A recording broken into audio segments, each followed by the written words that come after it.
Today's daf is daf Lamed Zayin, and we'll finish up where we left off yesterday on the bottom of daf Lamed Vav Lamed Beis, 11 lines up before the end of the Amud, and we're focusing our attention on the Shita of Rabbi Yehuda in regards to Shvuya, a Jewish woman that was taken captive by the Goyim, according to the interpretation of Rabbi Yochanan.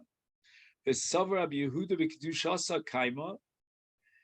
it true that Rabbi Yehuda holds that a woman who's taken captive, Nebuch, is very careful and she avoids having any sort of a bia with a guy that would passel off a kahuna? For Asanya, don't we have a brisa that says Hapodes Hashvuya Yisa'ena made ba lo Yisa'ena? So the Tanakama of this brisa, which we're going to analyze in a minute, holds that if a person redeems, he ransoms a woman in captivity, he's allowed to marry her.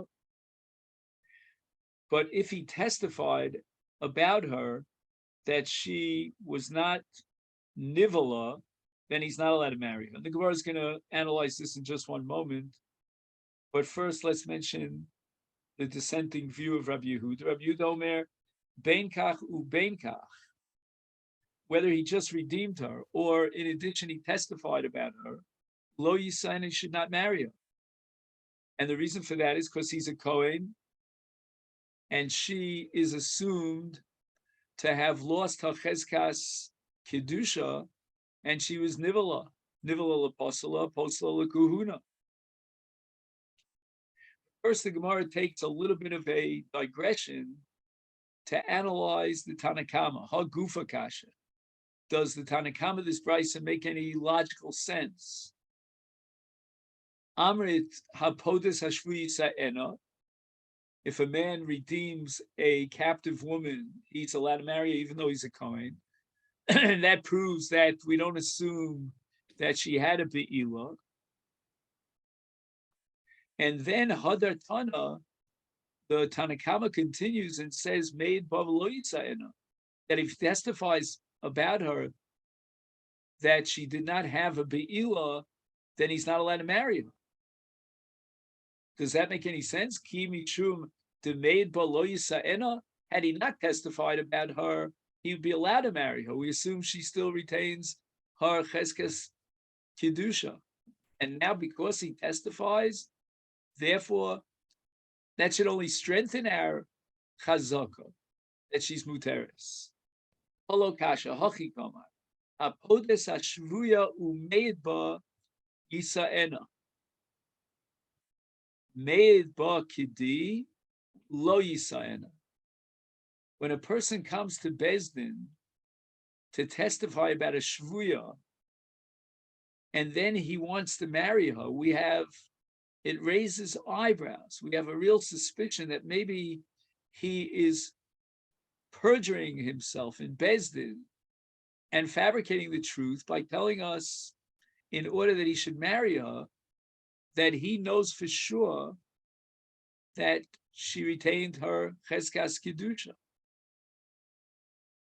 So if he comes in case number one, just simply to testify, he's not willing to put, if I could use the proverbial phrase, his money where his mouth is, then it looks a little suspicious that of all people who want to marry this woman, it's Dafka the aide who testified to the effect that she retained her cheskas kedusha. But if, on the other hand, he was podeh, he dug into his pockets deep to pay the ransom money, then apparently he really knows that in truth she was not vilified, she was not contaminated with a be'ilah v'nachri, and she's kedusha, she's tahora l'kahuna. Now we get back to Rabbi Yehuda. Rabbi Yehuda. We have now a contradiction. Rabbi Yochanan had interpreted Rabbi Yehuda as saying that a shvuya retains her cheskas kedusha, and we assume shalom nivala. Here, Rabbi Yehuda says that whether or not he ransomed her and testified or he ransomed her and did not testify. In both cases, he's not allowed to marry her.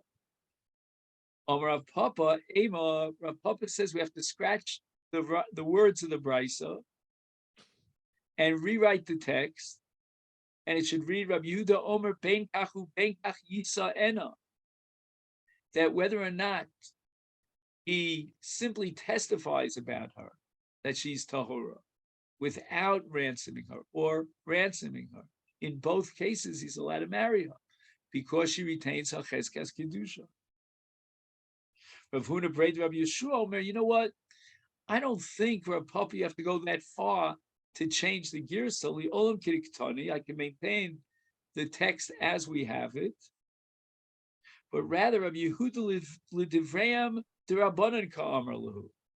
Rabbi Yehuda is only telling the Rabbanan what they should logically be saying. Liditi, according to my opinion, ben kachu ben kach yisena, it doesn't matter. But lididchu, according to you, that you're afraid that perhaps she was nivala, then ben kachu ben kach lo yisena mi boile. You should have taken the exact opposite extreme position. Then in all cases, even in a case where he's willing to shell out his money, he's not allowed to marry her because we have to assume that she had a be'ila, which passes her as a zona for kahuna.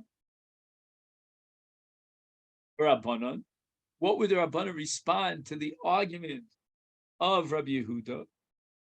There is a distinction. Apodes hashvuya umeid ba'yisa'ena. Lo shadi inish zuzi b'chti. You're right. We have a suffix and there's room to wonder and perhaps suspect that she had a be'ila there during her captivity. However, if he went ahead and he put his money where his mouth is and he was poda, apparently he's absolutely convinced, as he testifies, that she's tahora.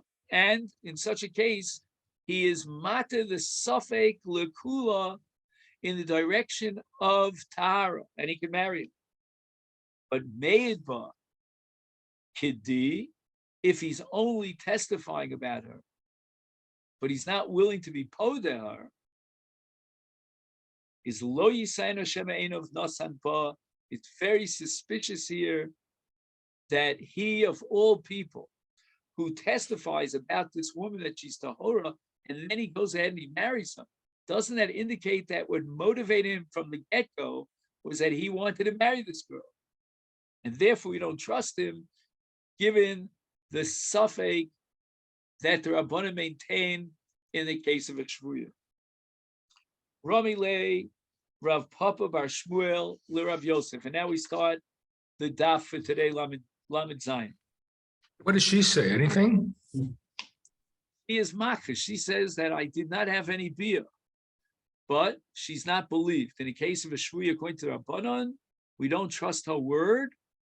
We need some sort of evidence that she wasn't nivala. You're not considering that this is that this is a mitzvah? Yeah, pigeon shvuy. Pigeon shvuy? That everybody should be doing It's it? a great mitzvah, but it doesn't mean that she's b'kedushasa kaima. We still cannot allow a kohen to marry her. Pigeon shvuya means to free her from captivity, not to be matir a zona to a kohen. That's not within the purview of Pidyon Shvuyim, as great of a mitzvah as it is. The Gemara asks the Sover Rabbi Yehuda because Shasa Kaim of Asanya. Now we have a brisa that addresses two issues with regard to a gioris.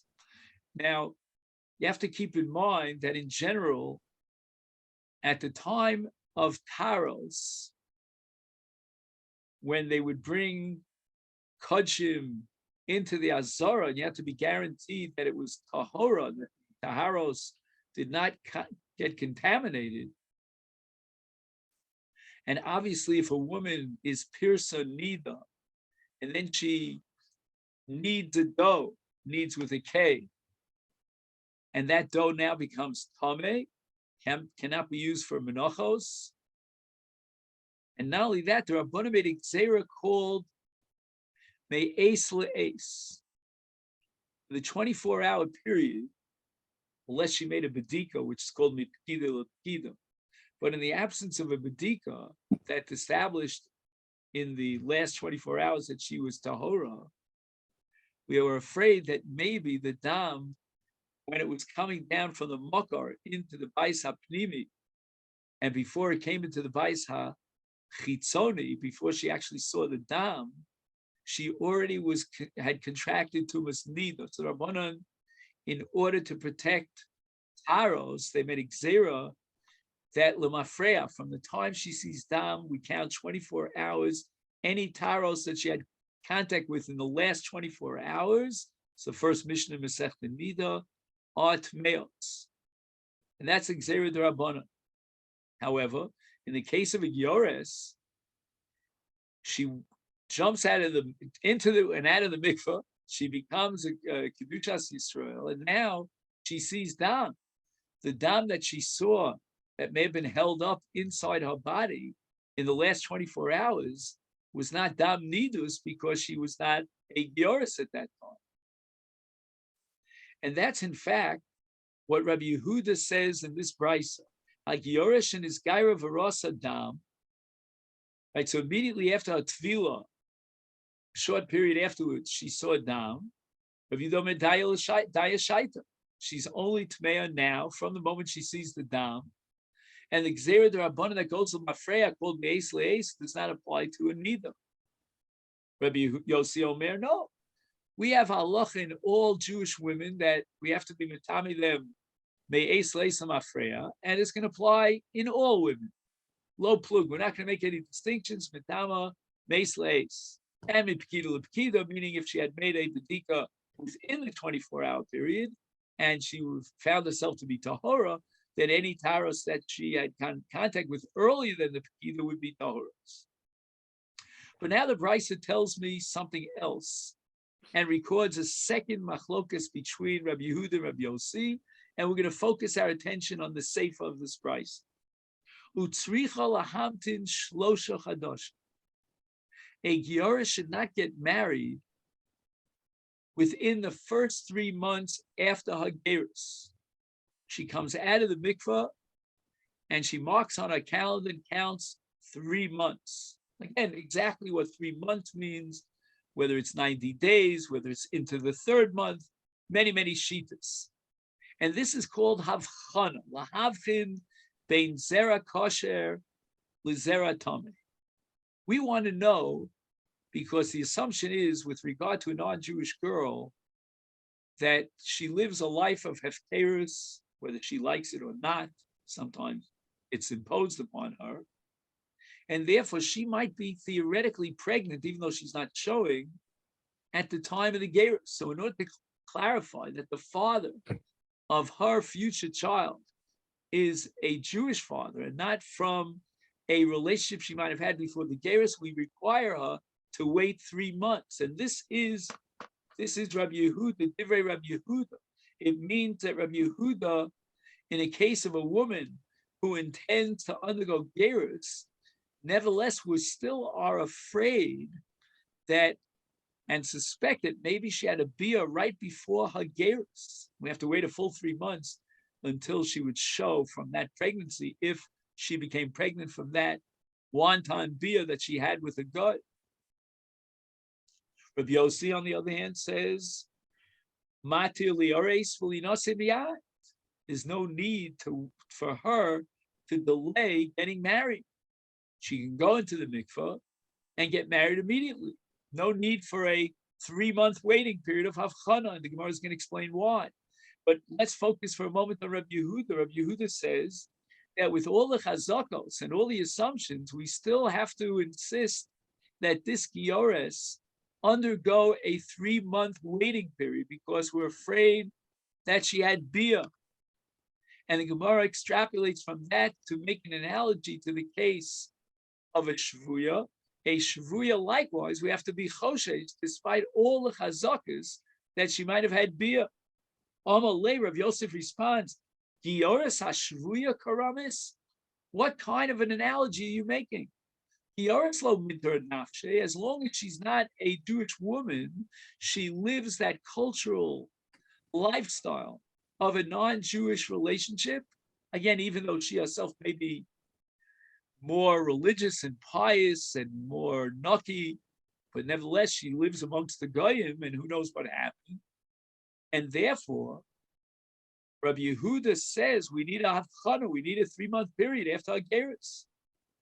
However, in the case of Shvuya, she's a Jewish girl, and she's a Beis Yankiv Beidel, and she certainly during the Shvuya period will be very careful, says Rabbi Yehuda, to make sure she avoids any possible situation where there might be a bias isur.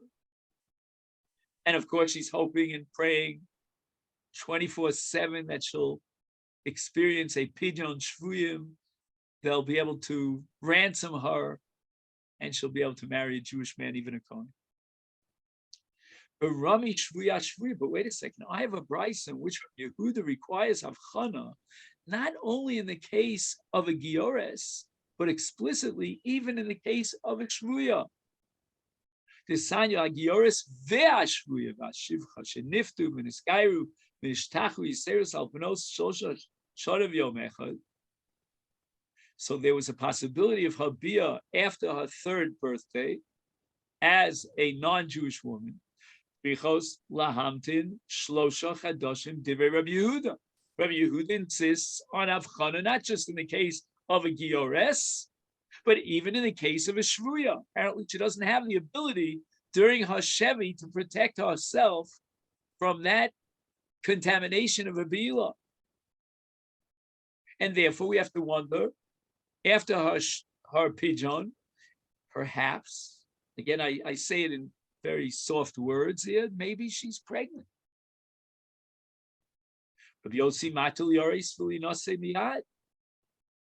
see clearly from Rabbi Yehuda that he's assuming that even in the case of a shvuya, despite the fact that she is working hard to protect her nikius and her tara, nevertheless, we require avchana.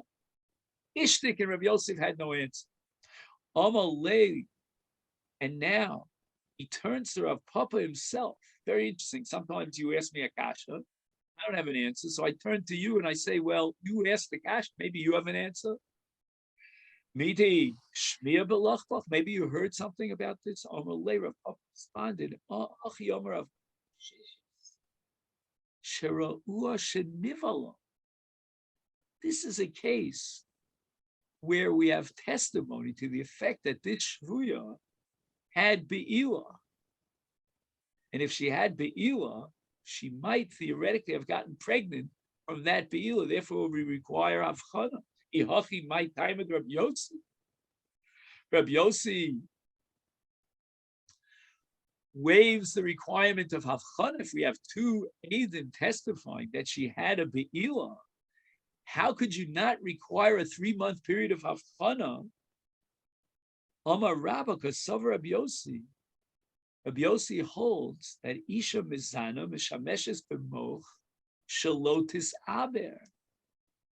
That the requirement of havchana, as it was instituted by the Chachamim, says Rabbi Yossi, would only apply to a married woman within a framework of marriage. If her husband dies, or perhaps if he gives her a get, all the relationships and the intimacy she may have had with her husband, she had no fear that this is a Mises nus, and that she should really make sure that she doesn't get pregnant. She's right now married. She's allowed to get pregnant. And Rabbi Yossi says that in the case of a mizana, in a case where a woman is having a relationship out of marriage, out of wedlock, and she realizes full well that she might become pregnant, she prepares for such. And in the case of a shvuya, you have to assume that Rabbi Yossi would say that she was walking around with a moat. She was always what we call hikon. That's a word we usually use in Hilchos Tefillah. But here, if I could borrow that term, she's behikon. She's always prepared that maybe some sort of Mises Nus would happen, not deliberately. She may be raped by one of her captors, and she prepares herself for the most. Or says, That the Bryce mentions a 3-year-old. What are we concerned about here? A 3-year-old, once she has a bia and she's re'uya lebia, if it's with a puzzle, in this case an akum, she becomes psula lekahuna. And that's why we're talking about a 3-year-old. And It has nothing to do with pregnancy. right, with pregnancy, apparently once she's re'uya lebia, so this is touching, now you're touching on a different question. What is the youngest age that a girl could become pregnant? And the Gemara seems to assume elsewhere, we don't have it here in Ksubis, that a katana could not become pregnant. If she does, she may die from the pregnancy. But apparently, she doesn't want to die from pregnancy, so she'll take the precautions necessary, and she won't get pregnant. And Rav Yossi relies on her to be able to do so. I mean, in modern contemporary science, we don't believe that a moch is so reliable. But I guess here we have a sfex faker. We don't know if there was a beila at all. She denies that she was a beila. And number two, afilu tibtalom, there's a beila. Did she become pregnant from that beila? We can now use the flimsy kind of lightweight evidence that she would use a moch to protect herself from becoming pregnant. And therefore, if you add those two together, we assume that she's not pregnant. Rashi addresses Tommy's question by saying that it's a gzera. Yeah, but Rashi is unaware of the fact that there is a dea that says that a katana is misaberes. So the question is still, Rashi's only covering one opinion. We tried to cover both opinions. Okay. Bishlem Giores, I can understand that Rabbi Yossi's logic is that a woman who is about to become a Giores, if she would have a relationship with a non-Jewish man, and she would have to take into consideration the possibility that she would become pregnant from that bia, she would be a hikon and prepare a moch. Came the daita legire menatra nafshe. She has her moch prepared. But shvuya, okay, even in the case of shvuya, she realizes that she's in a very precarious situation. She might be raped, chas v'shalom, and become pregnant. Nami, she'll prepare herself. Even the lo yoda heichamam tule. She doesn't know what's waiting for her around the corner. Shivcha nami, this shama mipi mara. She heard from her master, her mistress, that she is going to be freed. So if she has a bia, she wants to make sure that she doesn't become pregnant from that bia. There are situations that arise as a result of an action that cannot be anticipated and predicted. What are you going to say about that? Maybe you'll say, Rabbi Yossi would say in such a case that we require avchana. Kol memela, any situation that happens all of a sudden as an action that happened to her, and she couldn't have anticipated that she would be freed through Shein V'ayin, she would definitely not be taking precautions and running around with a moch. Lo Amar Rabbi Yossi, then Rabbi Yossi would agree that you need havchana. That's impossible. Hare Anusa de Memela, in the case of Anusa, she was raped and she could not have anticipated. And yet, Tanya, we have a brisa that says, according to Rabbi Yehuda, the first opinion, Anusa mefuta tzrichos lahamtin shlosha chadashim. And that could be, even in the ear Cheruba Yisrael, lahavchin bein Ruvain l'Shimon, bein Baila Rishon, or Bola Rishon, lebein Bola Sheni. For Rabbi Yossi's Matili Oreis, Uli Nase Miyadi doesn't require avchana in the case of Anutza. How could that be? Did she walk around with a moch, thinking that Chas v'Shalom she'd be raped? She would anticipate such a thing? El Amarabo, you have to rewrite the text of your explanation that underlies Rabbi Yossi. Kasavar Rabbi Yossi, Isha mizana misapeches kidei shelo tisaber. Although the method of contraception called moch would not be applicable here in a case of a rape situation, but nevertheless, she has other ways of contraception. What would be her contraception? She would be misapeches. Now we're getting to really the lowest level of contraception. The idach, and what about Rabbi Yehuda? To guarantee that because she's misapeches and she turns her body upside down in order to get the zera to fall out, therefore there's no zera that came in. And if you have any doubts about Rabbi Yehuda, then you'll take a look next time you're in Florida. Again, I don't think you have to go to Florida, although I remember from my short stay in Toronto that the place kind of packs out for a few months and everybody's down in Florida. If you're in Florida, you don't know if you're in Toronto. Well, the Israelis, you don't know if you're in Israel. You don't know where you are in the winter in Florida. But anyway, so you'll take a look if you're in Disney and you'll go to the that little pavilion there and you'll see that the zera, like shoots up, looking for a partner over there. So I don't know how much misapeches is really going to help. So the Gemara asks the following question. Now that you've understood, and we'll make a summary, I know Bobby likes summaries, so we'll summarize that Rabbi Yehuda and Rabbi Yossi are arguing about whether or not a woman who becomes a giores has to have havchana.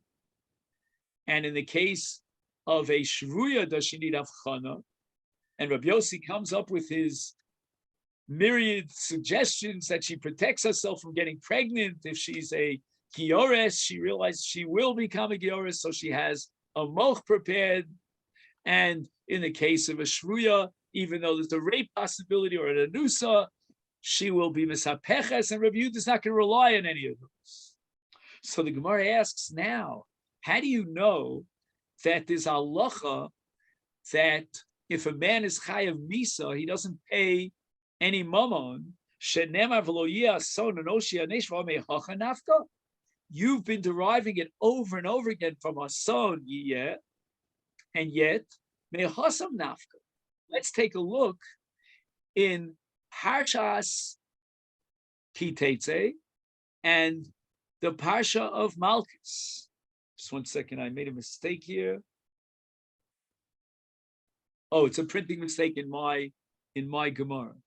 It says Devarim Nun Hey. That's a mistake. It should say Chafei. If anyone has the Masifta, we'll write a letter to the editors of Masifta. And there it says Kidei Risha So in the singular. So you see that we don't impose two punishments. So why do you derive the conclusion of Kimle b'Ramine from a son? Yeh v'lo yason anoshiane. Tzricha, we need both. Chada b'misa v'chada b'malchus u'mamon. So when you have misa and you have mamon, we're going to need one pasuk to say that he doesn't pay compensation. When you have malchus and mamon, we'll need another pasuk. We need both. Diashmeinon miso mamon. If we only had the case where we put him to death and he has to pay damages, mishum deika ibud nishama. It's such an avera chamura that we put him to death. Therefore, in such a case, we have to have a little bit of rachmanis on him and at least exempt him from a second punishment. He gets the worst condemnation, capital punishment. Avo malchus and woman, that's already the leka ibud neshama. It's a lower level of punishment. Aim low. Maybe we shouldn't be so compassionate, and we shouldn't exempt him from paying damages. The Yashmein and Malchos Umamon. Let's flip it around the other way. If we only had the pasuk of Kidei Rishaso, and that tells you that you don't impose both Malchus and Mammon, you know what? Mishum de lo chamer isura. We could be more compassionate on someone who violates a lower echelon Isa. Avo miso Mammon, when he's condemned to capital punishment, the chamer isura, he's violated the most severe of all punishment of all sins. Amalo, we don't have any tolerance and any compassion, and therefore we would be machayev in Mammon. Sricha, therefore we need both psukim. But wait a second, what about Rabbi Meir? The Rabbi Meir, the Omer Lokim Mishalim, Tarti Lomali. You needed two psukim, one for Misa Umaman and one for Malchus Umaman, but Rabbi Meir holds it in Malchus Umaman. Indeed, the halacha is that he gets both Malchus and Mama. So now we're going to need two psukim, according to Rabbi Meir, to teach me Misa Umaman. Why do we need two psukim? And here we're going to turn to Daf Lamed Zayin Amud Beis. Chada b'Misa Umaman, v'chada b'Misa Umalchus.